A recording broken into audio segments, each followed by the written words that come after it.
भारतीय लोकशाही न्यूजमध्ये आपले स्वागत। कार्यकारी संपादक आकाश जळके। अंबड तालुक्यातील पिंपरखेड येथे स्थानिक गुन्हे शाखेच्या पथकाने धडक कारवाई करत एका इसमाकडून धारदार तलवार जप्त केली।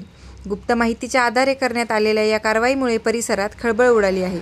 स्थानिक गुन्ह्याच्या शाखेने पथकाला पिंपरखेड येथील लक्ष्मण अच्युतराव हजारे वय 40 हा आपल्या घरात धारदार तलवार बाळगून असल्याची खात्रीलायक माहिती मिळाली होती। त्यानुसार पोलिसांनी पंचासमक्ष त्यांच्या घरावर छापा टाकला असता घरातील हॉलमध्ये सुमारे 2000 रुपये किमतीची 32 इंच लांबीची धारदार तलवार आढळून आली। सदर तलवार जप्त करून पंचनामा करण्यात आला।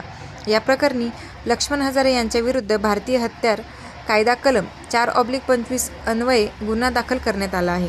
ही कारवाई पोलीस अधीक्षक तेकबीर सिंग संधू, अपर पोलीस अधीक्षक विक्रम साळी यांच्या मार्गदर्शनाखाली स्थानिक गुन्हे शाखेचे पोलीस निरीक्षक पंकज जाधव यांच्या नेतृत्वात देवीदास भोजने, भागवत खरात, सागर बाविस्कर व दत्ता वाघुंडे यांच्या पथकाने केली।